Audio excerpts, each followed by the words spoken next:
5월의 장미가 보고파서 이곡 장미공원에 2차례 갔습니다. 쇼츠 동영상에 로즈가든 1탄, 이어서 2탄 올리고 게시물에도 장미 사진 20장 올렸습니다. 서울에서 오신 어떤 분은 대구에 이런 곳이 있나 하시더군요. 제가 2019년 8월에 미국 샌디에이고 유명 명소인 발보아 파크를 가보았는데 굉장히 넓은 지역으로 뒤쪽으로는 동물원까지 있었습니다. 그런데 그곳의 로즈가든 보고서 이곡 장미공원만 못하다 그러자 한여름 8월에 이 정도 장미라는 것을 염두에 두시라 그렇습니다. 제가 계명대 유튜브 영상 찍기 전 장소에서는 장미들이 4월 말 꽃봉오리가 맺히기 시작하여 5월에 일제히 터뜨리고 그 후로도 조금씩이나마 피어나는데 한 송이 하얀 장미가 12월 초에 핀 것을 보았습니다. 앞집에 사시는 어르신도 이것을 보시고는 장미가 5월에만 피는 꽃이 아니구나 하시며 당장에 장미꽃을 심었습니다. 꽃들과 어울리시고 마음에도 꽃향기가 가득하십시오. 꽃들이 멋을 내면 함께 멋도 부리시고 꽃들이 춤을 추면 함께 흔들어 보십시오. 이곳 계명대학교는 빨간 줄장미들이 학교 담벼락을 따라 서 있고 학교 안에는 장미가 보이지 않던데 드디어 찾았습니다. 정문 들어서자마자 대운동장 진입길 바로 이것입니다. 앞쪽 영상에서 한 달간 예수의 선포로부터 바울의 복음까지 관련하여 살펴보았습니다. 바울은 예수의 죽음과 부활을 이방인들에게 전하였고 예수에 대한 신앙이 체계적인 구원의 종교로 발전하는 데 크게 영향력을 끼쳤습니다. 예수와 바울의 연속성 1번, 하나님의 은혜가 지닌 개방성에서 율법이 아닌 예수 그리스도를 믿음으로 의롭다 하시는 하나님의 은혜야말로 하나님의 나라가 이미 경험되고 있음을, 이방 죄인들을 향한 바울의 복음은 죄인을 부르러 왔노라 하신 예수의 뜻을, 교회가 가난한 자들을 돌보는 일에는 가난한 자를 위한 예수의 기쁜 소식을 반영하였습니다. 예수와 바울의 연속성 2번, 종말론적 긴장과 성령에서 바울은 이미 already와 아직 아닌 not yes로 예수님이 유지하신 하나님 나라의 긴장을 선명하게 반영하고 있습니다. 바울은 예수에게 기름 부은 그 동일한 성령께서 성도들의 보정이 되셔서 그리스도의 형상을 이루기까지 함께 하신다 했습니다.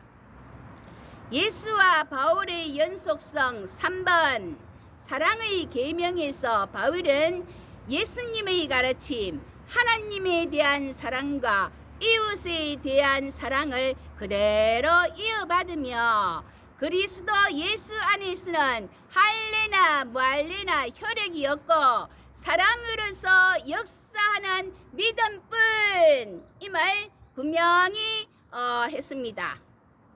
오늘은 김세윤의 예수와 바울, 최갑정의 사도 바울 책을 통하여 바울 서신에 있는 주님의 말씀들 1번 시작합니다. 먼저 바울 자신이 세운 교회에 예수님의 사역과 교훈들을 전달하였음을 보여주는 구절입니다. 고린도전서 15장 1절에서 8절 해서 1절 형제들아 내가 너희에게 전한 복음을 너희에게 알게 하노니 이는 너희가 받은 것이요 또 그 가운데 선 것이라 받은 것 전한 것 3절 4절 5절 내가 받은 것을 먼저 너희에게 전하였노니 이는 성경대로 그리스도께서 우리 죄를 위하여 죽으시고 장사 지낸 바 되셨다가 성경대로 사흘 만에 다시 살아나사 게바에게 보이시고 후에 12제자에게와 8절 맨 나중에 만삭되지 못하여 난 자 같은 내게도 보이셨느니라. 여기서 바울은 자신이 고린도 교회에게 전한 복음은 누구로부터 받은 것임을 강조하고 있습니다. 바울이 여기서 사용하고 있는 받았다, 파라람바노, 전하였다, 파라디도미 이 용어는 바울 당대 유대 사회에서 구호 전승을 가리킬 때 사용하는 전문적인 용어입니다.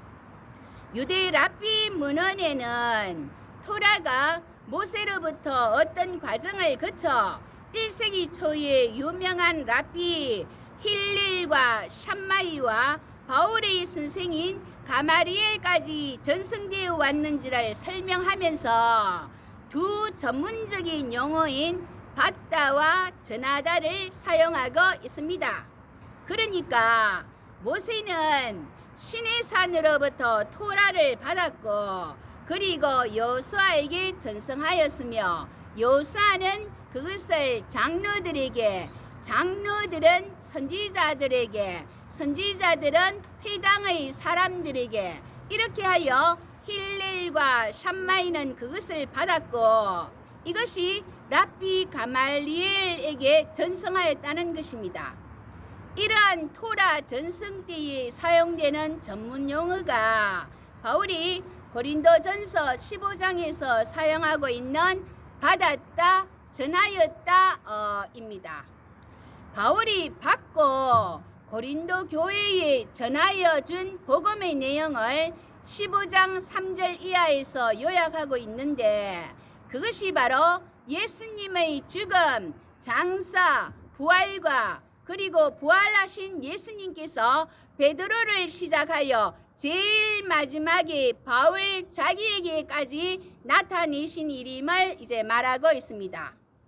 바울은 여기서 분명히 예수님의 사역을 총체적으로 요약하고 있습니다.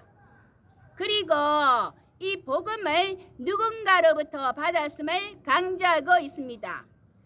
받아서 전한 것의 또 한 예는 고린도전서 11장 23절에서 25절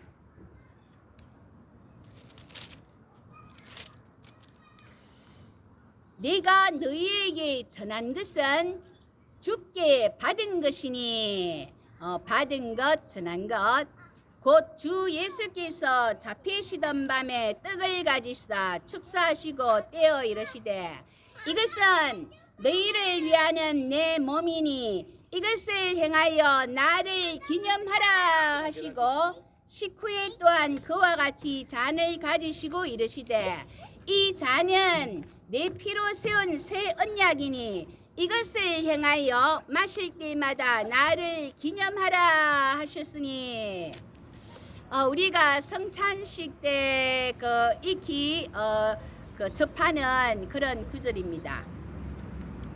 바울은 주님으로부터 받은 성만찬의 말씀을 전하고 있는데 이 성만찬의 말씀 전승과 관련하여 역시 전승의 전문 용어인 받았다, 파라람바노, 전하였다, 파라디도미를 사용하므로 바울은 예수님께서 성만찬의 말씀을 하시고 그 말씀을 그의 제자들에게 전승하셨으며 제자들에게 전승된 그 성만찬의 말씀이 또한 그 제자들을 통하여 바울에게 그대로 전승되었음을 강조하고 있습니다. 마태복음 26장 26절에서 28절에서 떡을 가지사 축복하시고 받아서 먹으라, 이것은 내 몸이니라. 잔을 가지사 감사기도 하시고 이것을 마시라, 제3을 위하여 흘리는 바 나의 피 곧 언약의 피니라. 마가복음 14장 22절에서 24절, 누가복음 22장 19절에서 20절 동일하게 예수께서 최후의 만찬에서 행하신 성만찬의 제정 말씀입니다. 이러한 사실은 바울이 다메섹 사건 후 누군가를 통하여 예수님의 사역과 교훈에 관한 그 전승들을 받았으며 그 받은 전승들을 고린도 교회에 전달하였음을 보여준다 하겠습니다. 그렇다면 이 전승으로서의 복음을 바울에게 전달해 준 사람은 누구일까요? 갈라디아서 1장 18절에 의하면 바울은 다메섹 사건이 있은 지 3년 동안 아라비아와 다메섹 지역에서 자신이 받은 복음을 담대하게 전하였고, 그 후 예루살렘 교회의 대표적인 지도자로서 예수님에 관한 전승의 최고 책임자인 베드로와 함께 15일을 함께 지내며 야고보도 보았습니다. 누가는 누가복음 1장 2절에서 초대 교회 안에 예수님의 사역에 관한 전승을 책임 맡은 말씀의 목격자와 일꾼들이 있었음을 말하고 있는데, 역시 누가가 기록한 사도행전 6장 2절 4절에서 12사도가 바로 말씀의 목격자와 일꾼들임을 밝히고 있습니다. 그들은 예수님의 제자들로서 3년 동안 따라다니면서 예수님의 모든 사역들을 친히 눈으로 목격하고 예수님의 모든 교훈들을 친히 귀로 듣고 머리에 기억시켜둔 것을 초대 교회 안에 예수님의 사역과 교훈들을 이제 책임있게 전달하는 말씀의 목격자와 일꾼들이 되었던 것입니다. 바울이 예수 전승의 최고 책임자였던 베드로와 15일을 지내면서 예수 전승을 받았다. 파라람바는 충분히 알 수 있다 하겠습니다. 따라서 바울의 서신들 안에는 복음서의 경우처럼 예수 전승들이 직접적으로 언급되어 있지 않지만 바울이 예수님의 전승들을 분명히 알고 있었으며 이미 자신의 교회 교인들에게도 전하였다. 파라디도미 했기에 그들도 잘 알고 있었다 하겠습니다. 다음으로 바울 서신에서 주님의 말씀들에 관한 언급들입니다. 첫째, 최후의 만찬에서의 주님의 말씀입니다. 조금 전 예수께서 최후의 만찬에서 행하신 성만찬의 제정 말씀을 고린도전서 11장, 마태복음 26장, 마가복음 14장, 누가복음 22장에 동일하게 나옴을 살펴보았습니다. 둘째, 이혼에 관한 주님의 분부입니다. 고린도전서 7장 10절에서 11절. 결혼한 자들에게 내가 명하노니 명하는 자는 내가 아니여 주시라. 여자는 남편에게서 갈라 쓰지 말고 만일 갈라 썼으면 그대로 지내든지 다시 그 남편과 화합하든지 하라.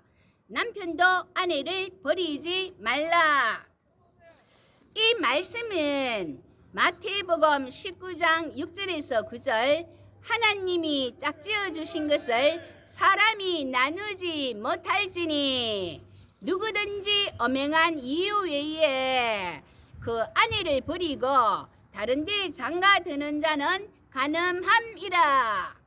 마가복음 10장 9절에서 12절, 누가복음 16장 18절에 이혼에 관한 예수님의 가르침을 재천명하고 있습니다.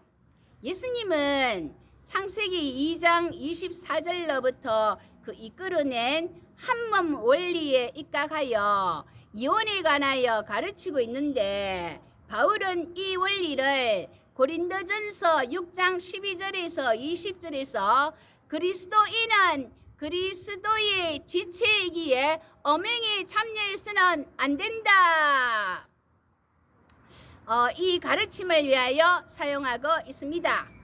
다음 마태복음 19장에는 천국을 위하여 고자된 자들에 관한 말씀이 나오는데, 고린도전서 그 7장에서 바울이 독신 생활은 주님에 대한 보다 효과적인 섬김을 위하여 하나님으로부터 온 특별한 은사다, 가르치는 말씀 속에 반영되고 있습니다.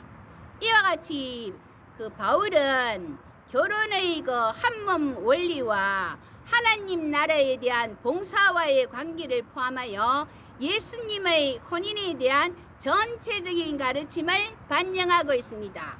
바울 자신 독신으로 오로지 주님께 충성스러운 사람입니다.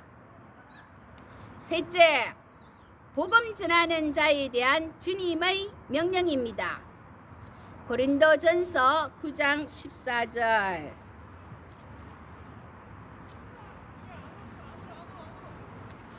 이와 같이 주께서도 복음 전하는 자들이 복음으로 말미암아 살리라 명하셨느니라. 이는 마태복음 10장 10절에서 12명의 제자들을 파송하시면서 여행을 위하여 배낭, 두벌옷, 신, 지팡이 이런 것들을 가지지 말라. 일꾼이 자기 먹을 것 받는 것이 마땅하다 하셨고, 역시 누가복음 10장 7절에서는 70일을 세워서 파송하시는데, 그 어린 양을 이리 가운데로 보냄과 같으나 역시 전대, 배낭, 신발 이런 것들 가지지 말고 영접하고 주는 것을 먹고 마시지 이 집에서 저 집으로 옮기지 말라 하시면서 일꾼이 그 삭슬 받는 것이 마땅하다 하셨습니다.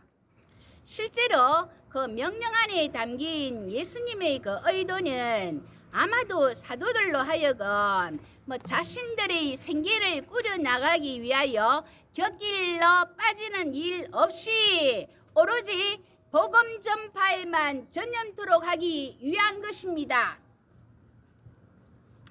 바울 자신이 교회의 여하간의 부담도 지우지 않고 복음을 전할 때에 값없이 전하고 복음으로 말미암아 어떤 권리도 사용하지 않았습니다. 바울은 그의 주관자이신 예수께 대한 진정한 순종의 사람입니다. 데살로니가 전서 2장 9절,